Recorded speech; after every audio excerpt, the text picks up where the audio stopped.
Nous passons à 5 amendements en discussion commune. Le 154, Madame Varailles. Pardon, Madame Gréaume, pardon. C'est pas grave, Monsieur le Président.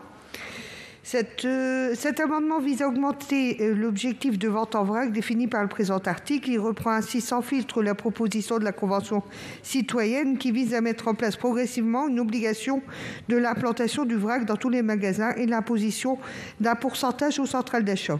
Nous proposons ainsi les seuils originaux demandés par les 150, soit 25% de la surface des magasins à l'horizon 2023 et 50% à l'horizon 2030. Le tout pour les commerces de plus de 300 mètres carrés et non 400. Ces propositions de la Convention citoyenne ne sont pas farfelues. Elles témoignent de la prise en compte de l'urgence à limiter à la source nos déchets afin de lutter contre le suremballage, lui-même porteur de surconsommation. Certes, nous partons de loin car le vrac est aujourd'hui ultra minoritaire en représentant moins de 1% des parts de marché hors produits frais.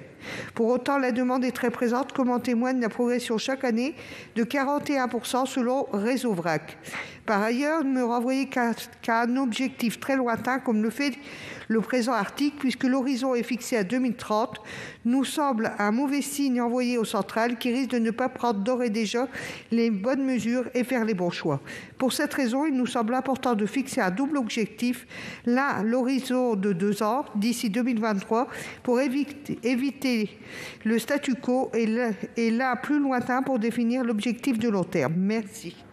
Merci, chers collègues. Le 1391 et 1392 par Monsieur... Monsieur Gillet. Ouais. Je vous en prie, merci Monsieur le Président. Oui, pour reprendre justement cet amendement et ce qu'indiquait notre collègue, il vise effectivement à être plus ambitieux concernant ce calendrier de mise en œuvre de l'obligation de proposer de la vente en vrac dans les magasins de plus de 400 mètres carrés. L'article 11 donc, prévoit au moins 20% de la surface de vente au 1er janvier 2030, ce qui est très tardif. Or, nous tenons à rappeler que la Convention citoyenne proposait de retenir 25% en 2023, 35% en 2025, 50% en 2030. De plus, elle proposait que cette obligation concerne les magasins de plus de 300 mètres carrés et non pas de 400 mètres carrés, comme le projet de loi le propose. En conséquence, il apparaît nécessaire d'être un peu plus ambitieux pour se rapprocher davantage des propositions de la Convention citoyenne, tout en restant sur un calendrier acceptable pour les acteurs économiques, sachant que déjà certaines grandes surfaces réalisent déjà cet objectif d'amendement. Cet amendement propose donc de retenir un objectif de 20% en 2025 et de 30% en 2030. Je vous remercie. Merci. 1392.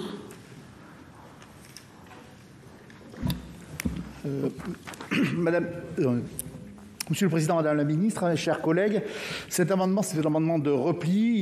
Il propose également d'être un peu plus ambitieux concernant le calendrier envisagé à l'article 11. Il propose donc cette fois de maintenir l'objectif de 20%, mais de l'atteindre dès 2025 et non 2030. Et le 428, le président Gontard.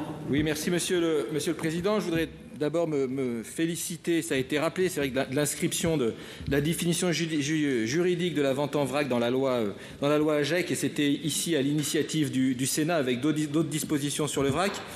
Et cette avancée nous permet aujourd'hui de fixer des obligations sur la vente en vrac. C'était un de nos objectifs en 2019, mais le sujet n'était pas encore mûr.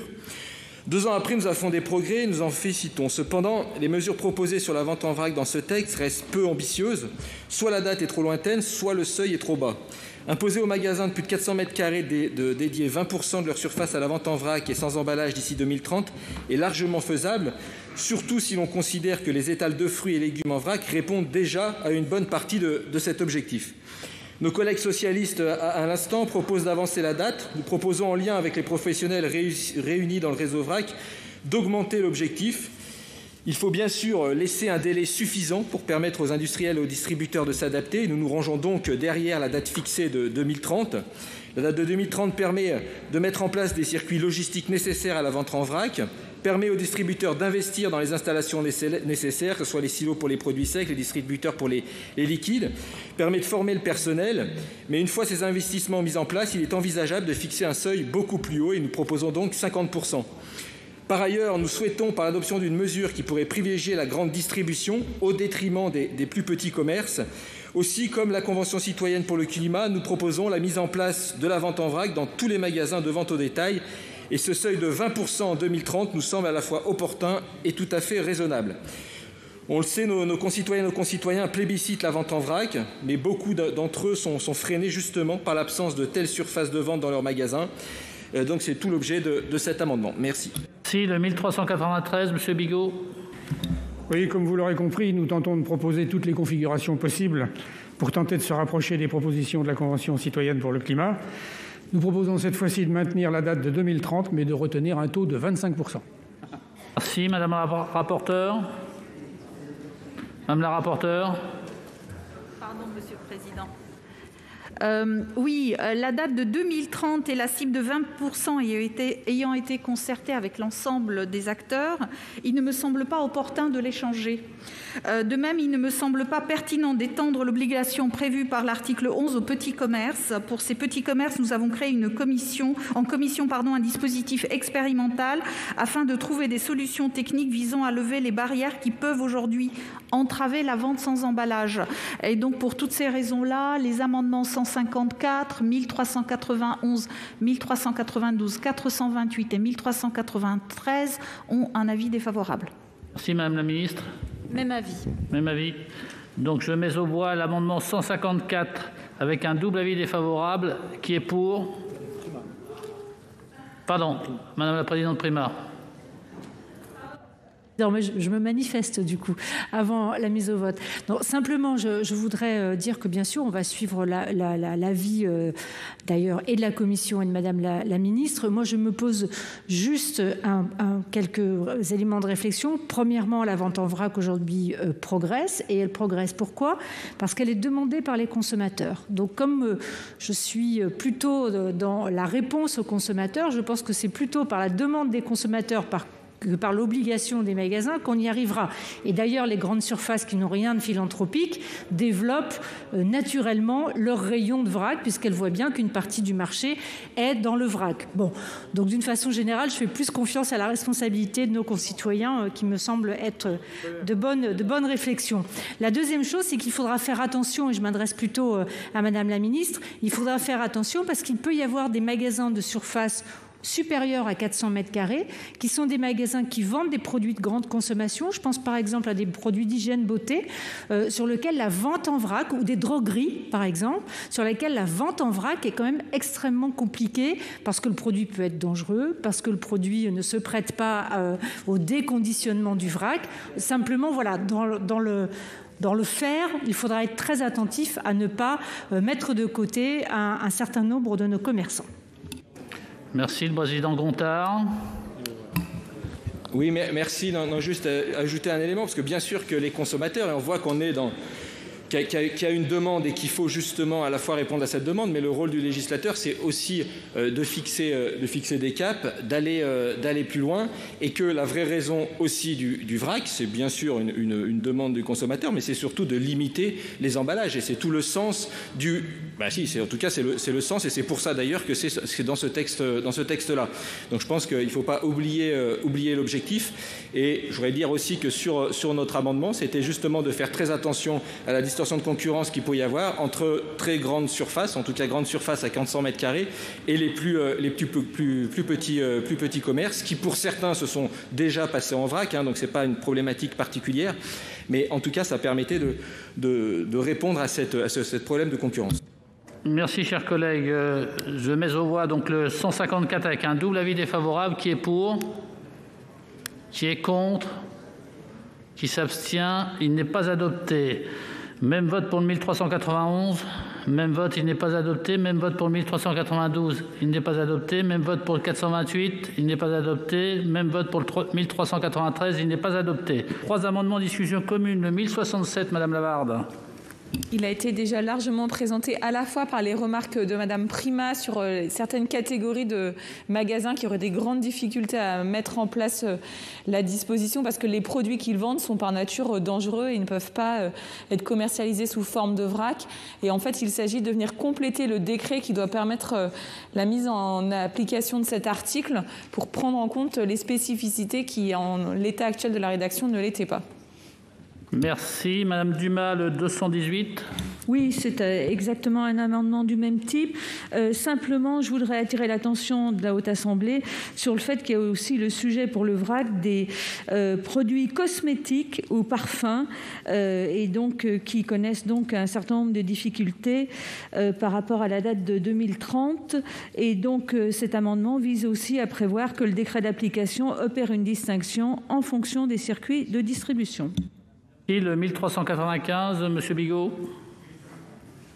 C'est un amendement de repli dans la continuité du 1394. Il propose de renvoyer cette fois l'objectif de diversification de l'offre en vrac que nous défendons au décret prévu à l'article 11. Merci, Madame la rapporteure. Alors, en fait, sur ces trois amendements, les avis ne sont pas tout à fait les mêmes. Pour l'amendement 1067 rectifié, l'avis est défavorable, mais au bénéfice, en réalité, de l'amendement 218 rectifié qui nous semble être un tout petit peu plus large, en fait, en réalité, dans son contenu. Donc, avis défavorable sur 1067 rectifié, favorable sur l'amendement 218 rectifié et l'avis est défavorable sur l'amendement 1395. Merci, Madame la Ministre. Alors oui, exactement. Nous préférons la rédaction. Alors nous demandons en fait un retrait des amendements au profit du 1067 de Madame Lavarde.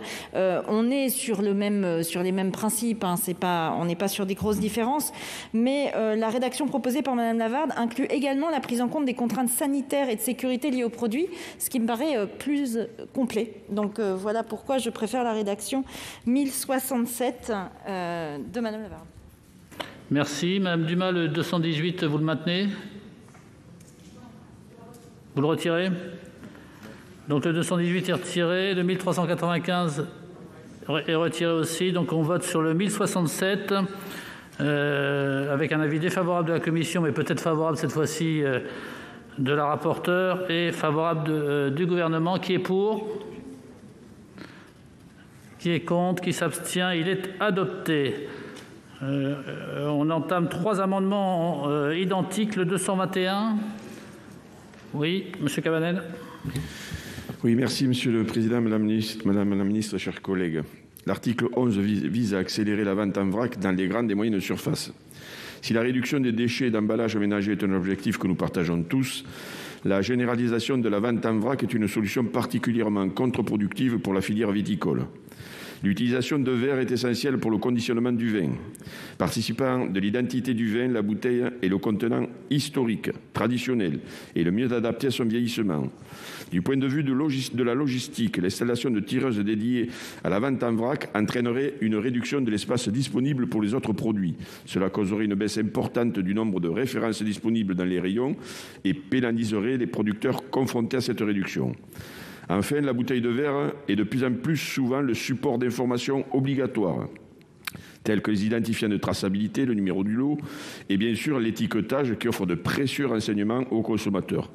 Pour toutes ces raisons, il est préférable que le dispositif de vente en vrac reste volontaire, permettant aux seuls commerçants qui le souhaiteraient d'installer des tireuses nécessaires à ce mode de commercialisation. Tel est l'objet du présent amendement qui vise à exclure les boissons alcoolisées de l'obligation de la vente en vrac dans les commerces de vente au détail. Merci. L'amendement identique, le 671.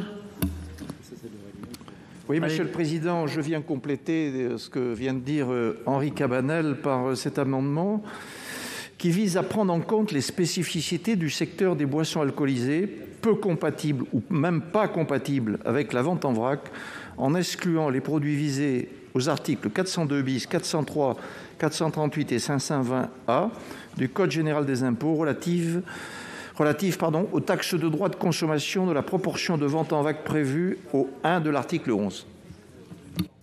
Merci, chers collègues. Le 676, Monsieur Gillet. Oui, merci, Monsieur le Président. Sans vouloir alourdir donc nos échanges, effectivement, cet amendement vise à exclure aujourd'hui la vente en vrac concernant les boissons alcoolisées. Madame la ministre l'avait souligné par ailleurs. On voit bien que sur différentes productions, il y a quand même aujourd'hui la nécessité d'approfondir les orientations que nous pouvons partager, mais qui posent effectivement un certain nombre de questions. La notion de traçabilité, notamment, a été mise en avant. C'est une notion particulièrement importante pour le suivi de ces produits effectivement alimentaires. Et puis le fait que l'étiquette a quand même pour nombre de produits alcoolisés une importance particulière. Il faut veiller aujourd'hui à ce que cette capacité de vente soit effectivement préservée. Donc en conséquence, l'objet de notre amendement, comme ceux de nos collègues, est donc d'exclure l'obligation du vrac pour les surfaces de vente consacrées aux boissons alcoolisées. Je vous remercie. Si, Madame la rapporteure. L'avis est favorable sur les 3 amendements. Avis favorable, Madame la ministre. Nous venons de voter, enfin vous venez de voter, mesdames et messieurs les sénatrices et les sénateurs, un amendement qui permet justement d'adapter en fonction des filières quand il y a des difficultés. Cet amendement, même si je partage le diagnostic évidemment selon lequel l'objectif de développement du vrac n'appellera pas une réponse uniforme pour tous les produits et réseaux de vente, nous souhaitons que la mesure prévue à l'article 11 soit ambitieuse en cohérence avec la proposition de la Convention citoyenne pour le climat, donc de ne pas exclure a priori certains produits de grande consommation du dispositif, d'autant plus que l'objectif des 20%, il a été calibré en tenant compte de la surface de vente de ces produits dans le calcul, en tenant compte évidemment du potentiel faible sur les produits alcoolisés aujourd'hui, potentiel faible que tout le monde reconnaît et qui ne pose évidemment pas de problème particulier. Mais si on sort les produits alcoolisés du calcul, vu la surface de vente qu'ils représentent aujourd'hui, il va falloir augmenter l'objectif de 20%, sinon on ne tiendra pas. Donc pour autant, évidemment, on est conscient des contraintes spécifiques. Le gouvernement souhaite que l'article 11 ménage une certaine souplesse dans la mise en œuvre de l'objectif en prévoyant qu'il puisse se décliner en fonction des spécificités des différentes catégories de produits de grande consommation. Donc j'émets un avis défavorable, pas du tout pour qu'on fasse du vrac sur tous les vins et spiritueux, bien évidemment, mais pour que ce qu'on est en train d'écrire puisse s'appliquer correctement dans la réalité. Je mets aux voix, mes chers collègues, les 3 amendements identiques 221, 671, 676 avec un avis favorable de la commission, un avis défavorable du gouvernement. Qui est pour? Qui est contre? Qui s'abstient? Ils sont adoptés. Dernier amendement, peut-être avant la suspension, le 2215, rédactionnel de la commission. Madame la ministre? Favorable. Donc je le mets aux voix. Qui est pour? Qui est contre? Qui s'abstient? Il est adopté. Dans la discussion des articles, nous sommes parvenus à l'amendement numéro 2069 au sein de l'article 11. Et donc nous démarrons par l'amendement 2069. Madame Havet. Bonjour Madame la Présidente. Il s'agit d'un amendement de clarification permettant de préciser qu'un producteur soumis au régime de filière à responsabilité élargie peut être bénéficiaire net des éco-contributions aux éco-organismes lorsqu'il s'inscrit dans des pratiques particulièrement vertueuses. L'éco-contribution est la contrepartie financière annuelle versée par une entreprise à un éco-organisme agréé pour la prise en charge de l'élimination des déchets générés par ses activités en vertu d'une filière de responsabilité élargie des producteurs. La filière emballage est particulièrement concernée par cet article. Actuellement, la très grande majorité des producteurs contribuent à un des 3 éco-organismes agréés. Ces éco-organismes reversent les contributions perçues sous forme de soutien aux collectivités pour le financement du dispositif de collecte séparée, du tri et du recyclage des déchets d'emballage ménager. Le tri à la source des déchets d'emballage ménager est pratiqué par une très grande majorité des Français. Cependant, un effort reste à faire sur la qualité du geste de tri pour maîtriser les coûts de la filière et faciliter le recyclage. Je vous remercie. Merci. L'avis de la commission, Madame la rapporteure. Favorable. Merci. L'avis du gouvernement? C'est un avis favorable également. Bonsoir Madame la Présidente. Bonsoir Madame la Ministre. Merci. Donc je mets aux voix l'amendement 2069 qui a reçu donc un avis favorable de la commission et du gouvernement. Qui est pour?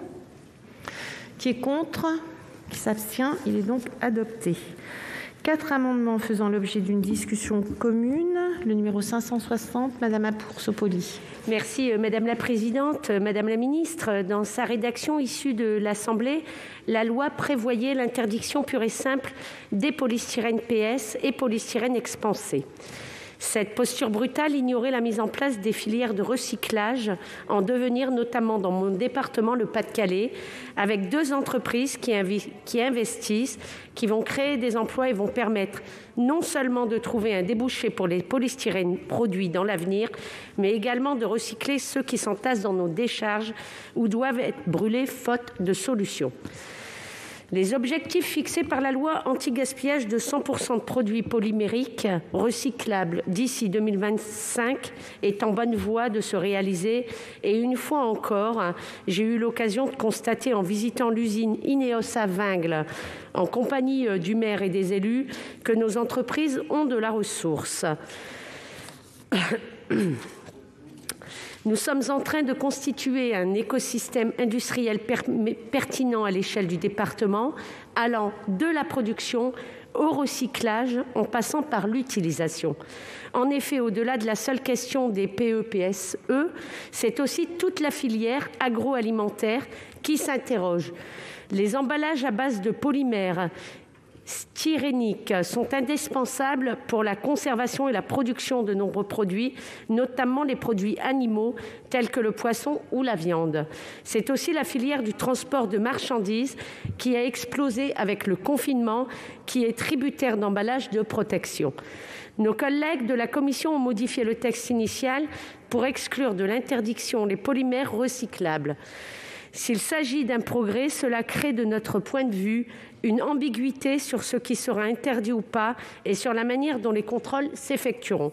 C'est pourquoi nous vous demandons le retrait de ces alinéas. Je vous remercie. Merci. Le 838, Monsieur Cigolotti. Oui, merci Madame la Présidente. Madame la Ministre, mes chers collègues, dans le cadre de la loi AGEC, le travail du Sénat avait déjà permis l'introduction d'un objectif global de transformation de la filière industrielle des emballages plastiques à usage unique. D'ici 2040, il est prévu la mise en place effective d'une véritable économie circulaire visant à considérer chaque déchet comme une ressource afin de limiter l'utilisation de matières vierges. Ainsi, il nous apparaît important de laisser encore une fois à la loi AGEC la possibilité de produire ses effets et n'introduisons pas des interdictions au gré des textes. Un cadre juridique stable est indispensable pour favoriser une économie circulaire efficace. Cette interdiction introduite dans le projet de loi, sans étude d'impact, mettrait un coup d'arrêt à l'ensemble des initiatives et enverrait un signal particulièrement négatif à nos industriels. Merci. Merci. Le 455, Monsieur Gontard. Oui, merci Madame la Présidente. Cet amendement vise à rétablir le texte de l'Assemblée. Il ne nous paraît pas du tout opportun, comme le propose la Commission, de créer une exception à l'interdiction des polymères ou de copolymères styréniques, plus connus sous leur nom d'usage de polystyrène.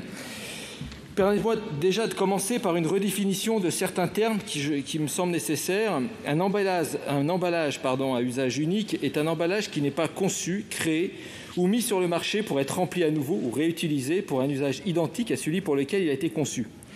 Vous remarquerez que le recyclage n'est pas évoqué dans cette définition, et à juste titre, car lorsqu'un emballage en plastique à usage unique est jeté après une seule utilisation, c'est de la définition un emballage à usage unique, peu importe qu'il soit recyclé par la suite ou non. Je vous rappelle également que la France est engagée à mettre fin aux emballages plastiques à usage unique d'ici 2040. Nous avions aussi un amendement qui demandait à ce que cette date soit avancée à 2030, mais cet amendement a été jugé irrecevable, j'aurai l'occasion d'y revenir. Dans la logique de cet objectif, l'Assemblée propose d'interdire les emballages en polystyrène en 2025. En effet, le styrène qui est utilisé dans la fabrication des polystyrènes est hautement toxique. Celui-ci est cancérigène, se dégrade en nanoparticules dans l'environnement et met plus de 1000 ans à disparaître. Il est également nocif pour les organismes aquatiques, ce qui n'est pas négligeable car le polystyrène représente par exemple 3,2% des milliers de tonnes de débris flottants en mer Méditerranée. Par ailleurs, aucune solution de recyclage certaine n'existe à ce stade. En effet, ces plastiques styréniques nuisent au recyclage et représentent actuellement 42% des plastiques incinérés. Ce n'est pas rendre service aux industriels que de créer cette exception pour des polystyrènes potentiellement recyclables et de pousser les industriels dans des investissements de recherche et développement inutiles, étant donné que ces emballages, et je l'ai rappelé, seront de toute façon interdits en 2040 au plus tard. La loi donc doit envoyer un signal clair aux acteurs économiques. Nous vous invitons donc à supprimer cette exception. Merci. Le 1766 n'est pas défendu. Donc, la parole est à la Commission, Madame la rapporteure. Merci Madame la Présidente. La Commission a considéré que la suppression de la disposition introduite par l'Assemblée nationale concernant les emballages polystyrène n'était pas opportune. Il nous a semblé plus sécurisant de trouver une solution équilibrée. C'est le sens de l'amendement que nous avons adopté en commission qui vise à restreindre l'interdiction au seul emballage en polystyrène non recyclable et dans l'incapacité d'intégrer une filière recyclage à compter du 1er janvier 2025. L'amendement que nous avons adopté en commission laisse ainsi la possibilité aux acteurs du secteur d'opérationnaliser et de généraliser avant cette date les solutions de recyclage promises. Je ne souhaite pas revenir sur cet équilibre trouvé et qui était en fait l'équilibre trouvé à l'occasion de l'adoption de la loi AGEC. Donc j'émets un avis défavorable aux amendements de suppression 560 et 838. Avis également défavorable à l'amendement 455 qui lui souhaite revenir à la rédaction de l'Assemblée nationale. Avis défavorable enfin au 1766, mais je crois qu'il n'est pas défendu. Donc avis défavorable de toute façon. Merci. L'avis du gouvernement, Madame la Ministre. Merci Madame la Présidente. L'utilisation du polystyrène dans les emballages n'est pas récente et pourtant près de 30 ans après la création de la filière REP sur les emballages ménagers, ces emballages restent à ce jour très faiblement recyclés. Seulement 3 à 4 000 tonnes sur environ 100 000 tonnes d'emballages ménagers en polystyrène produites par an sont recyclés hors de France pour fabriquer des produits comme des cintres ou des pots de fleurs. Les plastiques styréniques représentent ainsi 42% des plastiques incinérés et 27% de ceux qui sont enfouis alors qu'ils ne pèsent qu'une quinzaine de pourcents du marché de l'emballage. Ils contribuent donc à ce que nous n'atteignions pas nos objectifs européens de recyclage et grèvent notre bilan carbone. À l'heure où nous avons voté la sortie du plastique à usage unique dans la loi anti-gaspillage d'ici 2040 et où nous avons fixé l'objectif de tendre vers 100% de plastique recyclé d'ici le 1er janvier 2025, il est indispensable que les résines employées soient recyclables et disposent d'une filière de recyclage opérationnelle. Dans le cadre du pacte national emballage plastique qui réunit des producteurs, des distributeurs, des ONG et le ministère de la Transition écologique autour d'engagements volontaires, certaines marques et distributeurs de produits frais se sont d'ailleurs saisis de ce sujet et ont appelé à une décision rapide des signataires concernés par le polystyrène pour choisir de mettre fin à leur utilisation du polystyrène dans les emballages. L'Assemblée nationale s'est également saisie de ce sujet en votant, Madame la rapporteure l'a dit, l'interdiction des emballages en polystyrène en 2025 et le travail en commission du Sénat a cherché à rendre plus opérationnelle la mesure en la ciblant sur les emballages non recyclables et dans l'incapacité d'intégrer une filière de recyclage. Dans ce contexte, les acteurs de la filière industrielle du polystyrène m'ont transmis hier une charte d'engagement pour réduire l'impact de leur emballage sur l'environnement dans laquelle ils s'engagent à développer une nouvelle filière de recyclage capable de produire une matière recyclée avec retour au contact alimentaire permettant le recyclage effectif de 100% des emballages en polystyrène collectés et triés en France en 2025. Le développement de cette filière s'appuiera sur des pilotes puis des usines industrielles dès 2023 portées par Michelin, Ineos et Total. La filière s'engage aussi dans cette charte à examiner périodiquement, et ce dès fin 2021, l'existence ou non de perspectives avec le comité des parties prenantes de la charte afin de s'orienter le cas échéant vers un plan de sortie du polystyrène, vers d'autres solutions possédant une filière de réemploi ou de recyclage efficiente. Je souhaite également rappeler que pour le PET, qui est une des alternatives au polystyrène, il sera également nécessaire de développer la filière de recyclage PET pour les pots et barquettes et que j'appelle de mes vœux le développement d'initiatives collectives similaires à celle de la charte pour le polystyrène. La disposition votée en commission au Sénat me semble offrir un cadre approprié à cet engagement des acteurs de la filière polystyrène. Et en complément de cette disposition, j'utiliserai le levier réglementaire relatif à la filière REP emballage pour définir plus précisément la notion d'emballage recyclable, ainsi que pour fixer des objectifs d'incorporation de matières recyclées. La filière REP emballage accompagnera aussi ces engagements grâce au système de primes et de pénalités qui a été renforcé dans le cadre de la loi anti-gaspillage. Ainsi, la loi anti-gaspillage prévoit qu'un arrêté fixe pour 2022 une pénalité applicable aux emballages plastiques qui ne peuvent intégrer une filière de recyclage. Le polystyrène est par ailleurs, comme d'autres résines, concerné par le dispositif de bonus à l'incorporation de plastique recyclé dans les emballages qui a été mis en place en 2021. C'est pourquoi il ne me semble ni pertinent de revenir à la disposition de ces dispositions votées à l'Assemblée nationale, ni de les supprimer, car ces dispositions témoignent du travail parlementaire mené sur le sujet et vont dans le sens des engagements des acteurs dans leur transition. Je ne serai pas toujours aussi longue, mesdames et messieurs les sénatrices et les sénateurs, mais je tenais à faire ces remarques pour ajouter que je suis donc défavorable aux amendements présentés. Madame Apourceau-Poly. L'entreprise Syneos à Vingles, je le dis, est une entreprise d'avenir parce que c'est une entreprise qui effectivement crée aujourd'hui et se sert du polymère parce que, pour rappel quand même, les éléments dont je vous ai parlé tout à l'heure, le poisson, la viande, la glace, les fruits et légumes, sur les grandes distances, sans briser la chaîne du froid, qui sont sujets à des contaminations extérieures et sensibles à la chaleur. Aujourd'hui, ces produits ne peuvent pas être vendus en vrac. Et l'entreprise Ineos, ce qu'elle se propose de faire, c'est justement de créer donc des emplois, parce qu'on parle aussi d'emplois, et de créer une chaîne de production pour justement aller à une chaîne de production spéciale recyclage pour pouvoir donc recycler ces bacs de polystyrène. Voilà. Si de toute façon nous ne le faisons pas, eh bien d'autres pays le feront. On parle ici d'une chaîne de recyclage pour le polystyrène. Voilà. Merci. Monsieur le Président Gontard.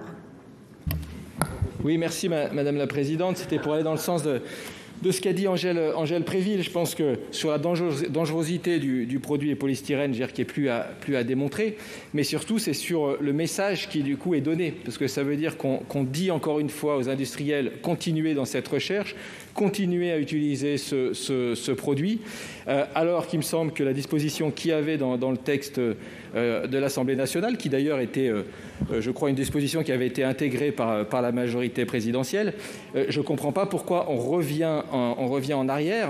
Je rappelle, et je l'ai dit tout à l'heure, l'usage des plastiques, les plastiques à usage unique, on sait dans la loi AGEC, seront interdits à partir de 2040 et la totalité des plastiques à usage unique. Donc on a plutôt intérêt à donner ce signal-là aux industriels et plutôt à changer et à arrêter le développement de ce polystyrène. Et donc je ne comprends absolument pas ce retour en arrière. Merci. Donc je vais mettre aux voix les deux amendements identiques 560 et 838 qui ont reçu un avis défavorable de la Commission et du Gouvernement. Qui est pour ?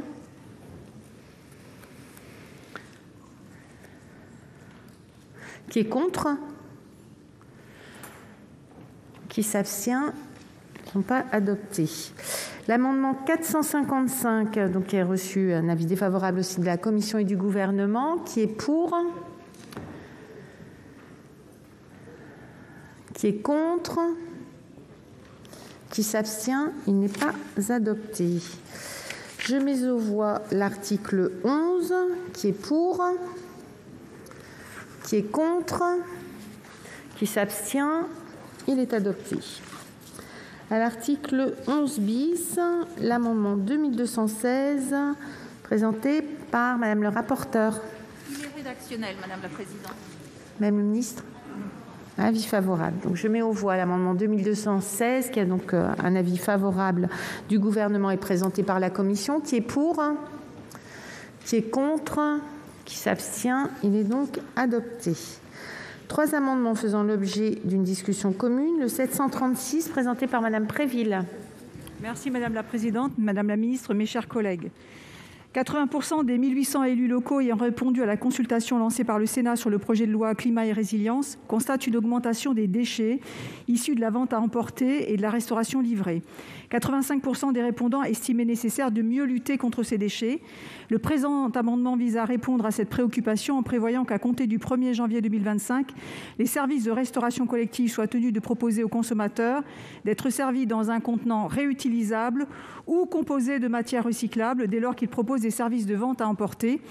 Pour la suppression de la mention biosourcée, je tiens à rappeler qu'une matière plastique biosourcée ou d'origine fossile, c'est exactement la même matière et qu'elle présente les mêmes inconvénients et quelque part les mêmes avantages. Voilà. Donc j'ai estimé que cela rendait encore peut-être plus difficile l'application de cet article si on maintenait le biosourcé, puisque ça n'a pas... voilà. On n'y voit pas j'arrive pas à trouver.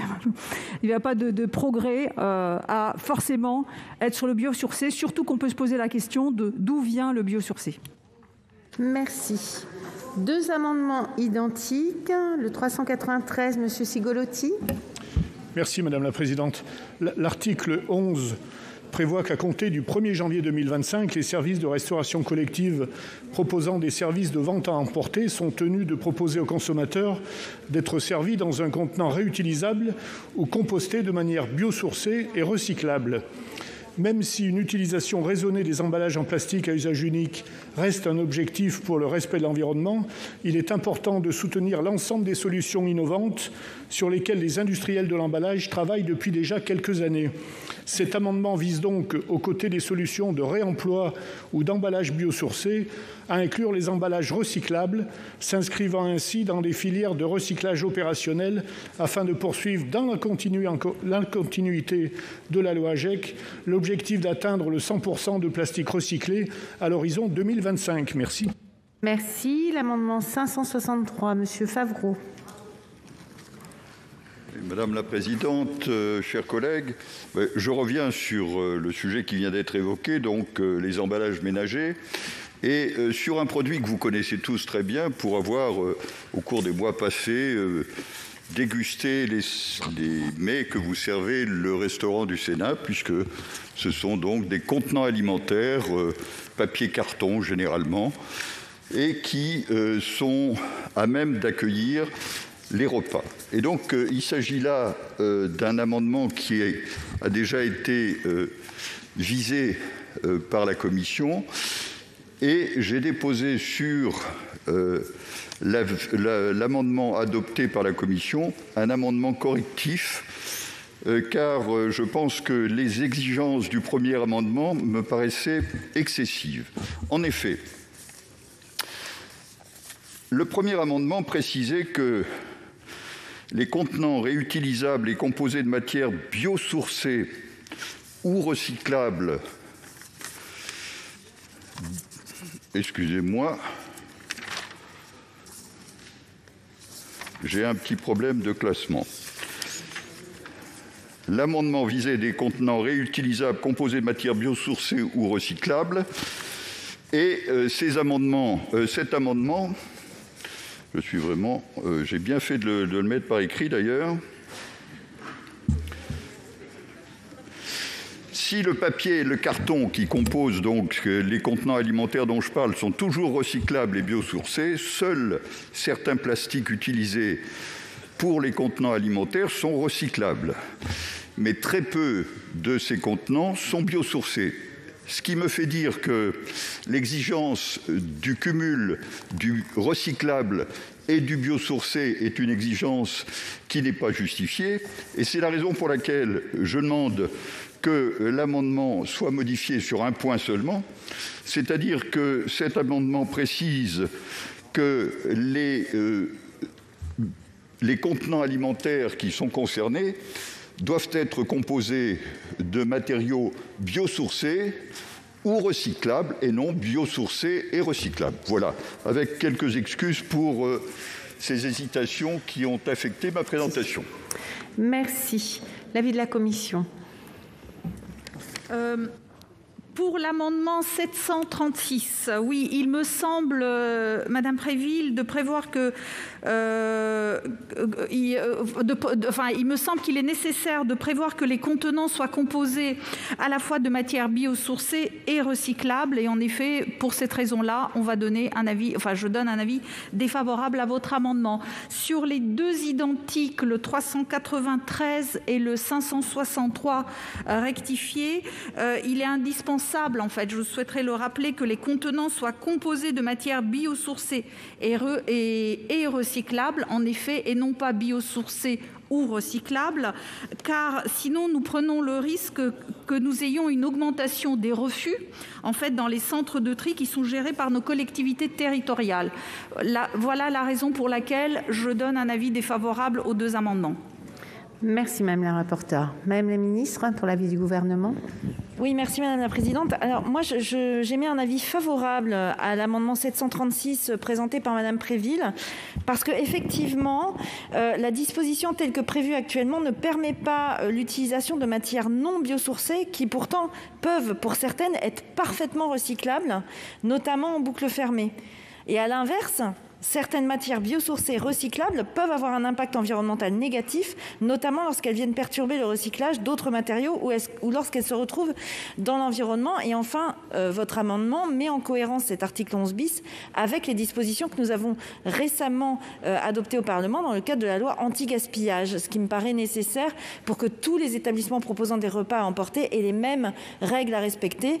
Donc cet amendement me paraît très bon et j'insiste sur le risque sur les matières biosourcées. Donc avis favorable pour cet amendement, et pour les deux suivants, c'est un avis défavorable, en tout cas une demande de retrait au profit de l'amendement de Madame Préville. Je vais mettre aux voix l'amendement 736 qui a reçu un avis défavorable de la commission et favorable du gouvernement. Ah, vous voulez... Oui, bien sûr. C'est juste que je ne vous ai pas vu, Madame la rapporteure. J'entends tout à fait ce que vous dites, chers collègues, mais en fait, aujourd'hui, on voit bien que nous avons une augmentation. C'est un rapport qui a été fait ici, chez nous, et qui nous montre justement que lorsque nous avons affaire à des produits qui sont biosourcés et recyclables, il n'y a pas de souci de tri dans nos centres de gestion. En revanche, lorsqu'ils sont l'un ou l'autre, ça peut créer parfois des refus. Donc c'était le sens, en réalité, de cette réécriture que nous avons adoptée au niveau de la commission. Je voulais apporter cette précision pour pas qu'il y ait d'ambiguïté. Merci. Merci. Donc je mets aux voix l'amendement 736 qui a reçu donc un avis défavorable de la commission et favorable du gouvernement. Qui est pour? Qui est contre? Qui s'abstient? Il n'est pas adopté. Les deux amendements identiques, donc 393 et 563, qui ont reçu un avis défavorable de la commission et du gouvernement. Qui est pour? Qui est contre? Qui s'abstient? Ils ne sont pas adoptés. À l'article 12, je donne la parole à Monsieur Daniel Laurent. Oui, Madame la Présidente, Madame la Ministre, Madame la Rapporteure, cet article est important puisqu'il concerne en partie la consigne. La rédaction proposée par le premier alinéa de l'article 12 préoccupe l'ensemble de la filière des boissons alcoolisées. Madame la rapporteure, vous proposez dans votre amendement 2222 de décaler l'adoption du dispositif de consigne pour réemploi pour les emballages en verre après la publication de l'évaluation conduite par l'Observatoire du réemploi et de la réutilisation. J'avoue être très perplexe. Les producteurs de vins, de spiritueux ou de bière ont le sentiment que le fait de décaler la définition d'une trajectoire vers la cible est un risque, que votre proposition ne prend pas en compte les enjeux de traçabilité ni de la sécurité des consommateurs. La rédaction proposée conduit à une consigne obligatoire qui va à l'encontre d'une filière solide, fleuron de nos exportations et de l'attractivité de nos territoires. Nous aurons l'occasion d'y revenir dans la présentation de nos amendements, mais ne convient-il pas de laisser les producteurs s'organiser en laissant recourir à la consigne pour réemploi selon son efficience d'un point de vue économique et environnemental? Madame la ministre, Madame la rapporteure, essayez d'entendre les inquiétudes de la filière. Et comment pouvons-nous imaginer consigner une nouvelle fois les bouteilles de champagne, d'armagnac, de cognac ou de vin? Ça me semble complètement insensé. Merci. L'amendement 78, Monsieur Demilly. En France, la consigne a longtemps été la norme, puis à partir des années 60-70, l'industrie agroalimentaire commence à privilégier les contenants jetables. Ces nouveaux emballages étant présentés par les groupes industriels comme plus modernes, plus pratiques et surtout plus légers. Après avoir pratiquement disparu, la pratique de la consigne renaît avec l'essor de l'économie circulaire depuis quelques années à l'échelle locale notamment. Il existe une réelle prise de conscience de la nécessité de modifier nos habitudes et nos modes de consommation. J'avais d'ailleurs déposé une proposition parlementaire de loi en 2006 à l'Assemblée nationale sur le sujet. Nous devons réduire nos déchets, nous devons réutiliser tout ce qui peut l'être, nous devons recycler autant que possible. Et une bouteille en verre peut être réutilisée jusqu'à 50 fois. Selon l'ADEME, la consigne permettrait d'économiser jusqu'à 80% d'énergie. La rédaction initiale de l'article 12 impliquait la nécessaire généralisation de la consigne afin d'atteindre nos objectifs nationaux et européens en matière de lutte contre le réchauffement climatique, ainsi qu'un bilan environnemental global positif. Mais la réécriture de l'article 12 lors des travaux de l'Assemblée nationale l'a rendu inopérant puisqu'a été supprimée la généralisation de la consigne des emballages de verre pour lui substituer des décisions au cas par cas. Cet amendement vise donc à rétablir son article dans sa version initiale issue du Conseil des ministres. Puisqu'il me reste quelques poignées de secondes, permettez-moi de conclure sur une boutade. On veut créer un observatoire du réemploi et de la réutilisation. Je m'interroge de façon globale sur le nombre d'observatoires, commissions et instances consultatives en France. On devient vraiment les champions du monde en la matière. En 2020, on en comptait 387. Pour lutter contre le réchauffement climatique, on crée parfois, paradoxalement, des usines à gaz. On finira, Madame la Présidente, par créer un observatoire des observatoires. Merci. Madame la rapporteure, l'avis de la commission. Alors, chers collègues, vous ne serez pas étonnés que je donne un avis défavorable puisque le retour à la rédaction de l'Assemblée nationale proposé dans cet amendement n'est pas opportun. La rédaction de l'Assemblée nationale n'apportait rien au droit puisque la loi AGEC a déjà permis de mettre en place des dispositifs de consigne pour réemploi. Par ailleurs, cet amendement revient à supprimer les éléments justement relatifs à l'Observatoire du réemploi et de la réutilisation pour lesquels nous avions beaucoup débattu à l'occasion de l'examen de la loi AGEC, ce que donc je ne juge pas souhaitable et donc l'avis est effectivement défavorable. Merci. Madame la ministre, l'avis du gouvernement. Merci Madame la Présidente. Alors, je crois que l'amendement ne vise pas à rétablir la rédaction de l'Assemblée nationale, mais la rédaction initiale de l'article 12, il me semble, c'est bien ça. Et donc, en fait, moi, je n'y suis pas favorable, alors que nous sommes, évidemment, le gouvernement a déposé cet article 12, mais nous considérons que les débats qui ont eu lieu à l'Assemblée nationale, puis en commission en Sénat, me semblent utiles, et la rédaction à laquelle ce travail a permis d'aboutir ne renonce pas à l'ambition initiale et renforce les garanties autour de l'évaluation de la mise en place d'une consigne des emballages en verre, et notamment en s'appuyant sur les travaux de l'Observatoire du réemploi et de la réutilisation. Donc moi, je pense que les travaux ont été utiles et je trouve dommage de les supprimer. Et d'ailleurs, dans les travaux issus de l'Assemblée nationale et de la Commission, il y a toutes les mesures pour rassurer la filière des vins et spiritueux, puisque justement les précautions sont mises pour éviter des absurdités. Et je crois que tout le monde sera bien d'accord pour dire qu'on ne va pas mettre en place une consigne quand ça n'a strictement aucun sens d'un point de vue ni économique ni environnemental, ce qui serait le cas si par exemple on faisait, je dis d'avance la réponse aux objections que j'ai déjà entendues.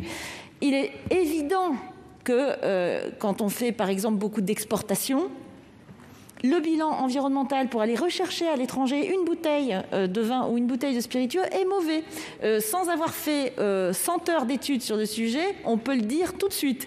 Donc là, c'est une évidence qu'on ne fera pas la consigne dans ces cas-là. Et des mesures sont prises et sont préconisées grâce aux travaux qui ont eu lieu dans les deux assemblées pour justement éviter ce genre d'absurdité dans laquelle personne ne veut tomber. Merci. Alors, je mets aux voix l'amendement 78 qui a reçu un avis défavorable de la Commission et du Gouvernement. Qui est pour? Qui est contre? Qui s'abstient? N'est pas adopté.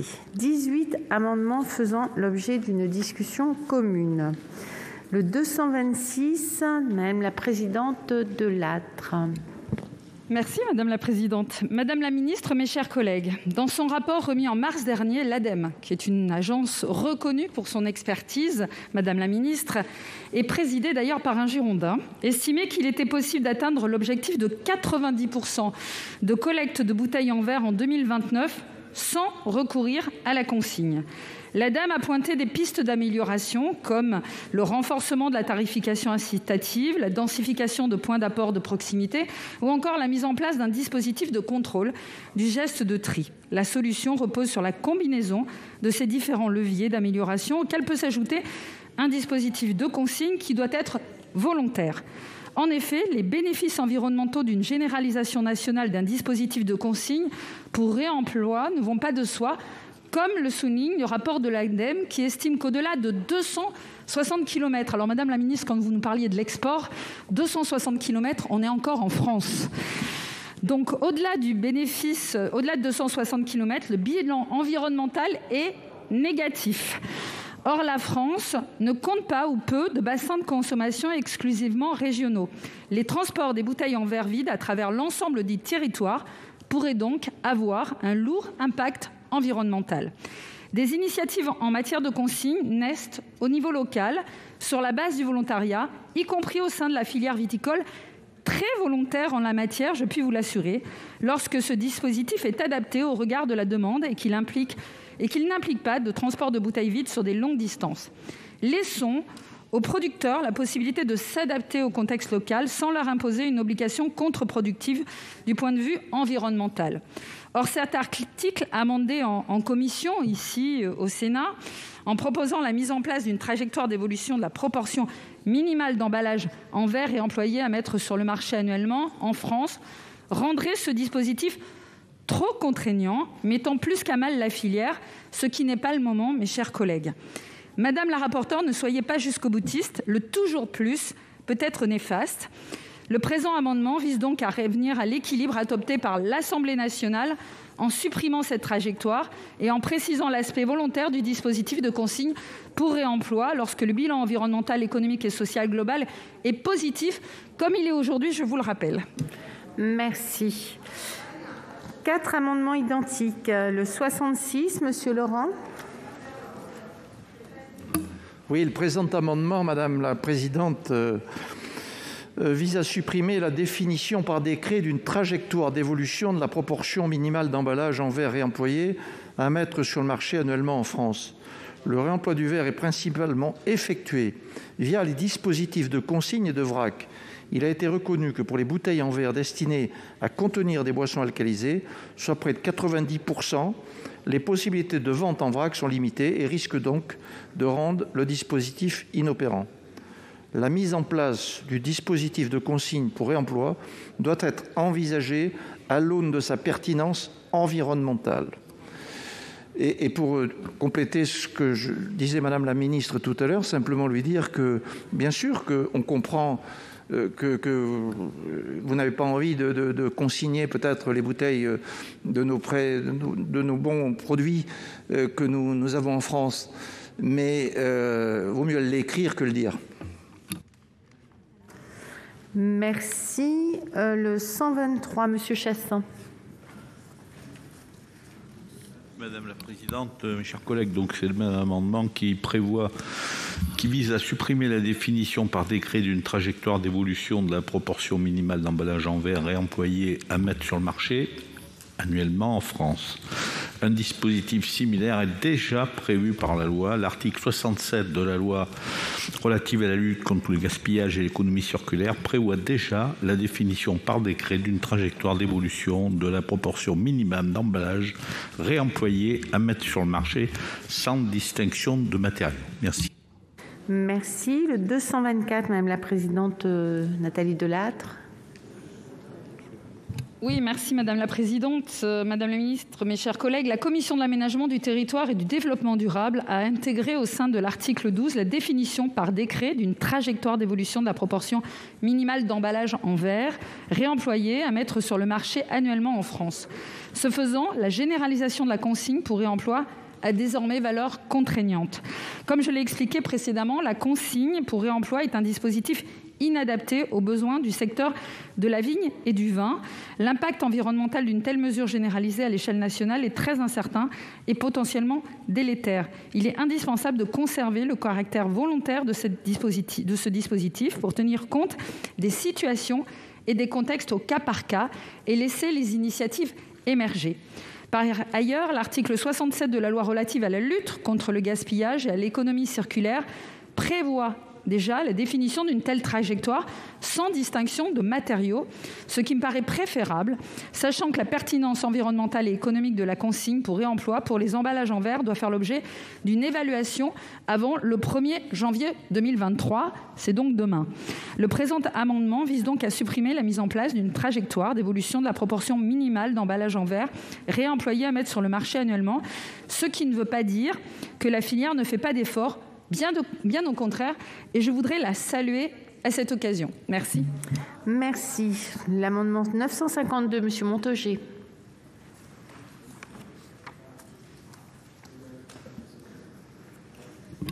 Merci Madame la Présidente, Madame la Ministre, chers collègues. Bon, je vais éviter de paraphraser les arguments qui ont été développés puisque mon amendement est commun aux trois précédents. Je voudrais juste rajouter qu'il nous paraît logique d'attendre les résultats de l'évaluation qui doit être faite donc avant le 1er janvier 2023 avant de statuer sur les réemplois de contenants en verre. Donc nous pensons qu'il est nécessaire de supprimer purement et simplement ce premier alinéa de l'article 12. Et je rajouterais, s'il fallait trouver un argument un peu original, mais ça a déjà été un peu dit aussi, que le verre, pour le vin, par ses spécificités, se prête mal et avec des risques pour les utilisateurs, pour les consommateurs eux-mêmes au réemploi direct. Voilà. Et je tiens aussi à souligner les efforts que fait la filière pour, malgré tout, recycler le verre quand cela est nécessaire. Et ils y arrivent dans des proportions quand même significatives et je tiens moi aussi à le souligner. Merci. Le 599 n'est pas défendu.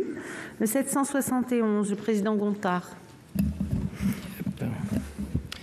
Merci Madame la Présidente. Je l'ai rappelé tout à l'heure, la France s'est dotée avec la loi AGEC d'un objectif d'abandon des emballages plastiques à usage unique en 2040. Le groupe écologiste souhaitait avancer cet objectif à 2030 et cet amendement avait été jugé recevable en commission mais a été jugé irrecevable en séance au titre de l'article 45 en tant que cavalier. Dans un texte qui vise pourtant à favoriser la vente sans emballage et les emballages réemployables, on ne peut donc pas interdire certains types d'emballages à usage unique. Comprenne qui pourra le raisonnement juridique subtil qui amène à considérer l'absence de lien direct avec le texte. Et je reviens sur l'amendement. Pour tenir l'objectif de 2040 et a fortiori l'objectif écologiste de 2030, il est indispensable de déployer la vente sans emballage et les emballages réemployables. C'est l'objet du présent amendement qui vise à muscler dans l'article liminaire du titre déchets du Code de l'environnement les objectifs de mise sur le marché d'emballage réemployable. Nous proposons donc 2 échelons, 20% en 2025 et 50% en 2030. Nous sommes lucides sur la hauteur des marches à gravir. Nous avons, comme vous l'aurez souligné, repoussé les échéances à un horizon ambitieux et donc atteignable. Ces objectifs s'inscrivent naturellement dans le mécanisme de la responsabilité élargie du producteur. Il a également pour effet d'harmoniser les objectifs de réemploi pour l'ensemble des matériaux de la filière REP des emballages ménagers qui souffrent aujourd'hui de nombreuses disparités. Ils ont également vocation à être retranscrits sous forme d'objectifs de résultats dans les cahiers des charges des filières REP des emballages ménagers et professionnels. Merci. Merci. L'amendement 300, Monsieur Guillaume. Oui, c'est ça. Merci Madame la Présidente. Madame la Ministre, mes chers collègues, l'article L 541-1 du Code de l'environnement fixe les objectifs en matière de réemploi des emballages ménagers, soit une proportion de 5% en 2023 et de 10% en 2027. Le manque d'uniformité des objectifs qui diffèrent en fonction des matériaux concernés et l'absence de contraintes freinent les progrès en la matière. Le présent amendement vise donc à harmoniser les objectifs de réemploi pour l'ensemble des matériaux de la filière en responsabilité élargie des producteurs des emballages ménagers et à les intégrer au sein des cahiers des charges des filières des REP, des emballages ménagers et professionnels afin de les rendre plus contraignants et donc d'assurer leur effectivité. Merci. Le 672 n'est pas défendu. L'amendement 2222, Madame de Cidrac, oui, pour la commission. Oui, Madame la Présidente, c'est un amendement qui vise à préciser que le décret fixant la trajectoire d'évolution de la proportion minimale d'emballage en verre réemployé à mettre sur le marché devra être pris après la publication de l'évaluation du dispositif de consigne pour réemploi par l'Observatoire du réemploi et de la réutilisation, devant être effectué au plus tard au 1er janvier 2023. Merci. 4 amendements identiques. Le 67, Monsieur Laurent.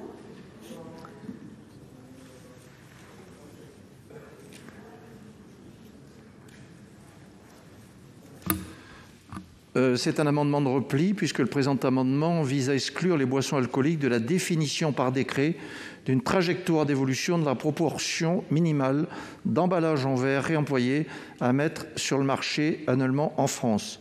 Le réemploi du verre est principalement effectué via les dispositifs de consigne et de vrac. Il a été reconnu que pour les bouteilles en verre destinées à contenir des boissons alcoolisées, soit près de 90%, les possibilités de vente en vrac sont limitées et risquent donc de rendre le dispositif inopérant. Merci. L'amendement 124, Monsieur Chassaing. Le présent amendement vise à exclure les boissons alcooliques de la définition par décret d'une trajectoire d'évolution de la proportion minimale d'emballage en verre réemployé à mettre sur le marché annuellement en France.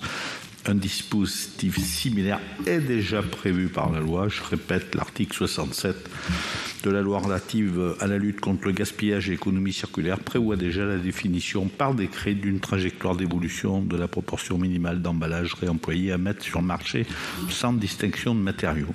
Merci. Merci. L'amendement 953, Monsieur Montaugé. Monsieur Gillet. Merci Madame la Présidente.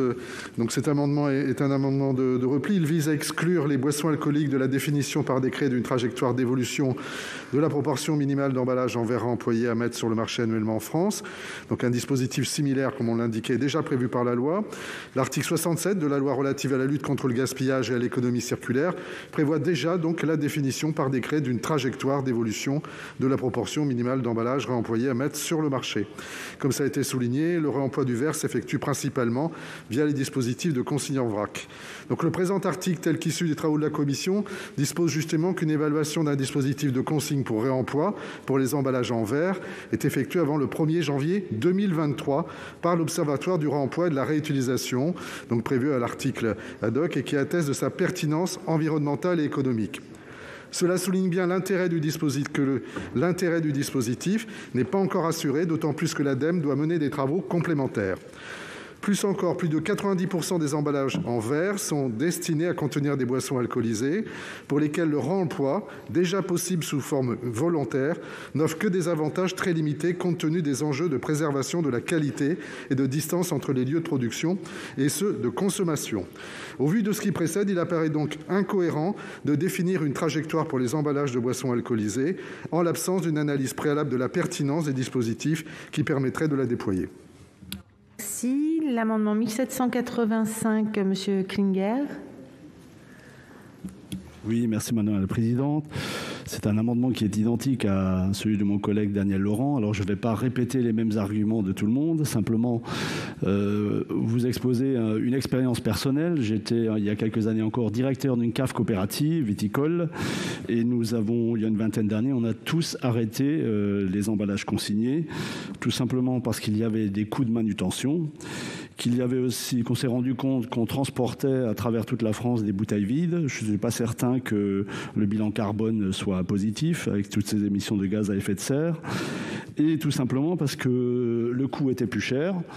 On va donc, par ce dispositif, si vous le maintenez, augmenter les coûts de production de nos entreprises d'une filière viticole qui a du mal à s'en sortir. Ils ont connu la taxe Trump, ils ont connu la période de la Covid.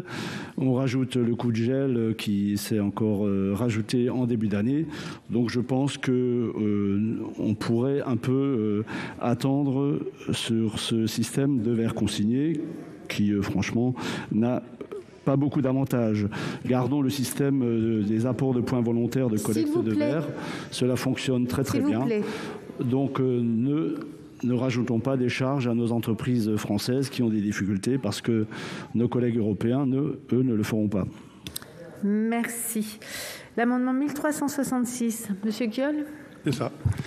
Merci Madame la Présidente. Le présent amendement propose de renommer l'Observatoire du réemploi et de la réutilisation, dont les missions sont précisées à l'article 12 du projet de loi, en y ajoutant donc le mot réparation. En effet, l'article 62 de la loi du 10 février 2020 relative à la lutte contre le gaspillage et à l'économie circulaire prévoit la mise en place d'un fonds dédié au financement de la réparation, abondé par les éco-contributions des producteurs soumis à la REP à compter de 2022.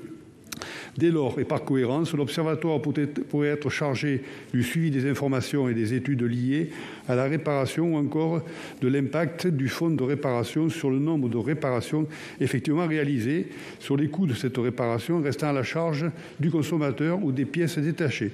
Tel est l'objet de cet amendement. Merci. L'amendement 225, Madame la Présidente, Nathalie Delattre.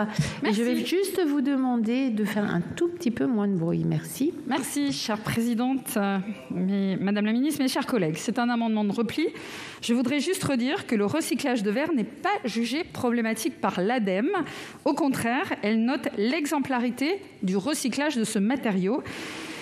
Vous dire aussi qu'il est le seul contenant qui assure aujourd'hui le vieillissement du vin et le vieillissement optimum de ce produit qui nous est cher et patrimonial. Imposer cela à nos viticulteurs français qui font déjà beaucoup d'efforts, c'est encore leur envoyer un signe négatif. La coupe est pleine. Il n'y a pas d'autres alternatives. Alors, chers collègues, soyons responsables, ce qui est normalement la marque de fabrique du Sénat. Et ne nous trompons pas de combat. Donc, merci de soutenir ces amendements. Merci. L'amendement 1767 n'est pas défendu. L'amendement 1098, à Madame Joseph.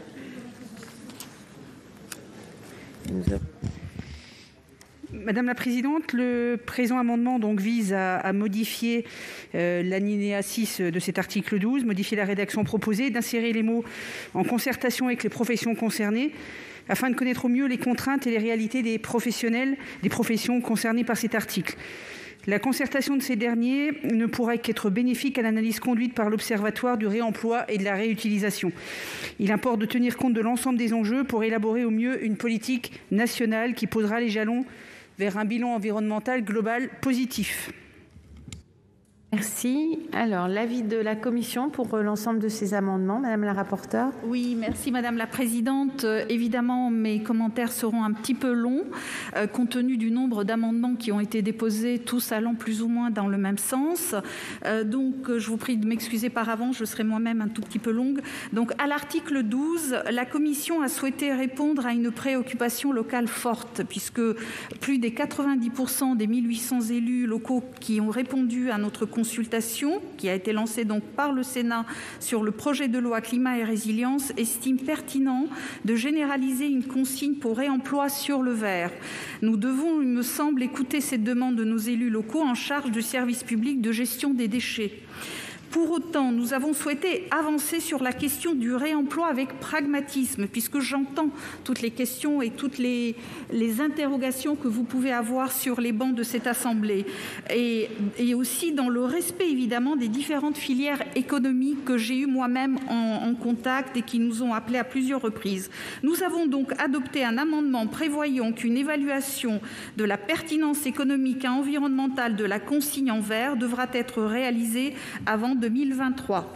En permettant d'identifier plus finement les secteurs et emballages qui devront faire l'objet d'un dispositif de consigne, cette évaluation devra permettre d'accompagner la montée en puissance du réemploi.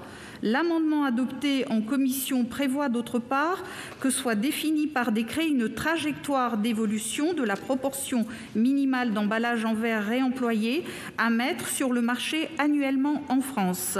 Il s'agit là de répondre à la demande forte de nos élus locaux en faveur du développement du réemploi sur le verre, tout en donnant de la visibilité aux metteurs sur le marché et en permettant un développement différencié selon les filières. J'insiste là-dessus parce que je crois qu'il y avait une crainte chez certains d'entre vous autour de cette, je dirais, ce pot commun dans lequel on mettrait en fait l'équivalent de tout le réemploi. C'est une position que je pense être très équilibrée et qui se place dans la continuité, ce que nous avons fait dans le cadre de la loi AGEC.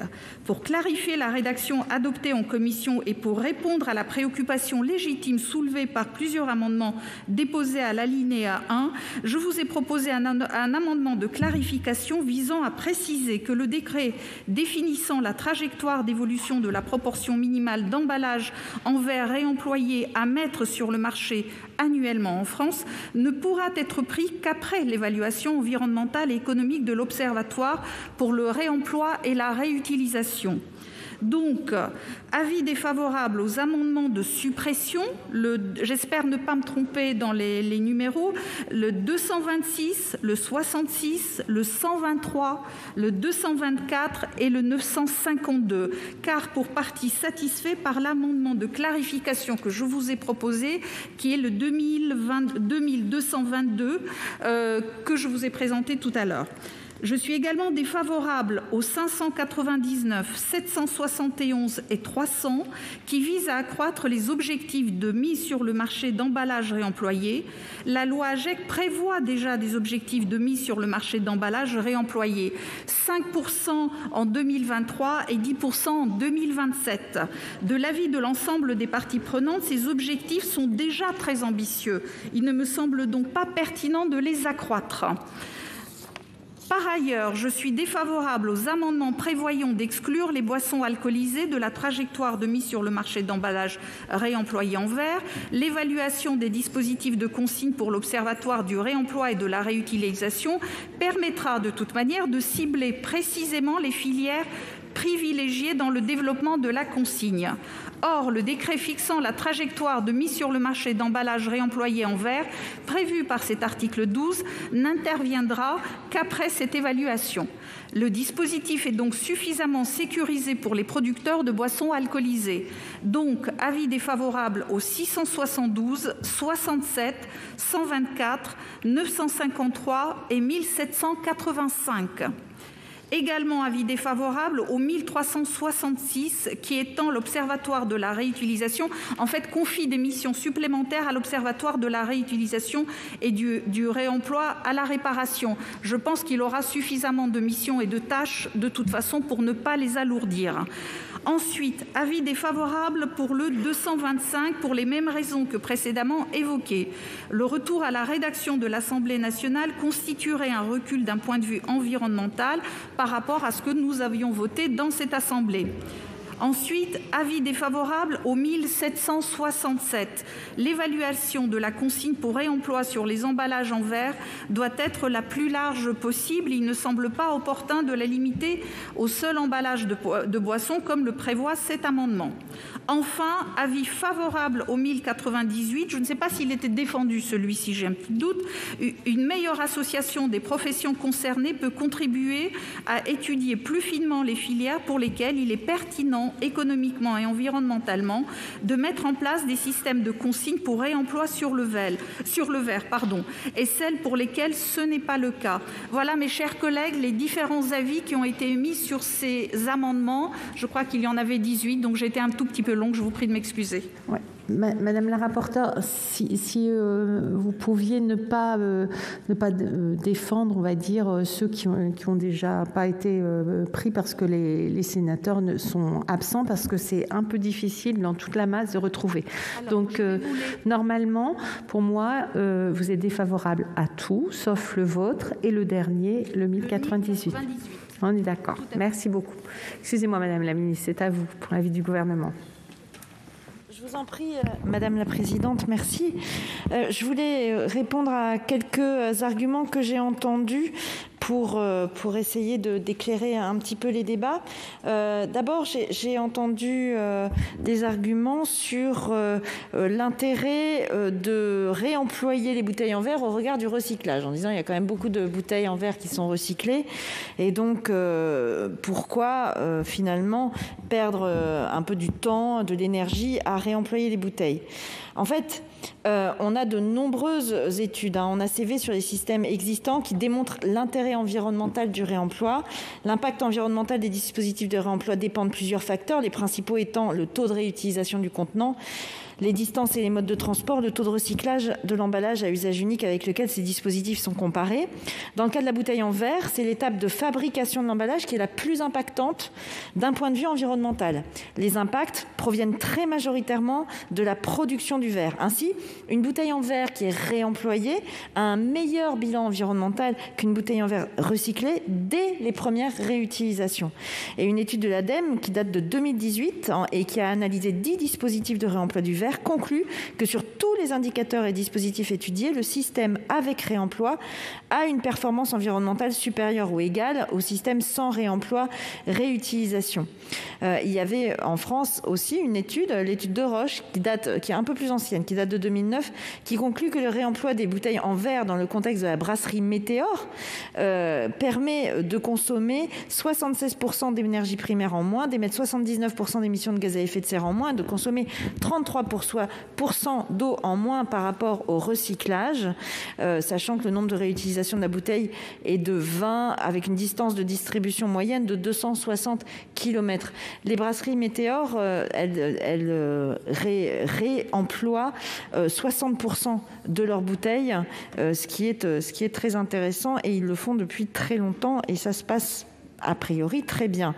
Sur la fameuse distance aussi de transport des 200 km, puisqu'il m'a été objecté que la réflexion que j'avais faite tout à l'heure était une réflexion pour l'étranger. Les distances de transport sont un paramètre, évidemment, qui joue un rôle clé dans la performance environnementale des dispositifs de réemploi, mais ce n'est pas le seul paramètre. Le taux de réemploi du contenant et le taux de recyclage de l'emballage à usage unique avec lequel le dispositif de consigne pour réemploi est comparé sont les autres principaux paramètres qui influent sur la performance environnementale des dispositifs. Donc, pour un même nombre de cycles de réemploi, plus les distances de transport vont être courtes, plus l'impact environnemental des dispositifs de consigne va être réduit. Quelque part, c'est un peu CQFD, j'ai tendance à dire. On entend souvent qu'au-delà de 200 km, le bilan environnemental du réemploi par rapport au recyclage serait négatif. Ce chiffre vient d'un cas particulier étudié dans une étude de l'ADEME datant de 2018 et ne peut absolument pas être généralisé à tous les dispositifs de consigne pour réemploi, d'autant que certains dispositifs plus optimisés aboutissent à des réemplois, des résultats différents. L'étude de Roche dont je vous ai parlé tout à l'heure, qui compare à la bouteille de bière réemployable à celle à usage unique, permet de conclure que pour des distances de transport de 800 km aller-retour et 10 réutilisations de la bouteille, le ratio reste toujours favorable au réemploi. Il faut vraiment regarder au cas par cas. Vraiment. Et donc, ce que je voulais dire par là, c'est que on ne peut pas se permettre de mettre en place des dispositifs sans avoir travaillé un petit peu au cas par cas pour vérifier là où il est utile et là où il ne l'est pas. Et c'est pourquoi je pense que le dispositif qui a été adopté par l'Assemblée nationale, complété par la Commission et qui est utilement d'ailleurs complété par l'amendement 2222 de Madame de Cidrac, auquel j'émettrai un avis favorable, permet justement d'avoir cette méthodologie qui permettra de faire du réemploi quand c'est intéressant et de ne pas en faire quand ça n'est pas intéressant. Je voulais juste rajouter un point sur l'aspect économique qui est important. Pour les producteurs qui pratiquent le réemploi depuis plusieurs années, les dispositifs de collecte et de lavage sont aujourd'hui rentables. Donc là, je parle de ceux qui le font déjà. Ce sont des dispositifs amortis depuis plusieurs années et dont les coûts de transport sont inclus dans les transports réalisés pour les livraisons. Et une fois les investissements initiaux, puisqu'il faut des investissements initiaux, amortis et les circuits logistiques optimisés, les systèmes de réemploi tendent à être moins coûteux que l'usage unique. Voilà les quelques éléments que je souhaitais partager avec vous. Avant de vous dire donc que j'émets un avis favorable à l'amendement de Madame de Cidrac, donc le 2222, j'émettrai également un avis de sagesse sur le 225 de Madame Delattre qui souhaite rétablir une partie de la rédaction de l'article 12 voté à l'Assemblée nationale sur les modalités d'évaluation préalable à la mise en place d'une consigne des emballages en verre. En dehors de ces deux amendements, j'émettrai un avis défavorable à tous les autres. Donc je vais mettre aux voix l'amendement 226 qui a reçu un avis défavorable de la Commission et du Gouvernement. Qui est... Ah, il est retiré. Merci. 4 amendements identiques, le 66, le 123, le 224 et le 952, qui ont reçu un avis défavorable de la Commission et du Gouvernement. Qui est pour ?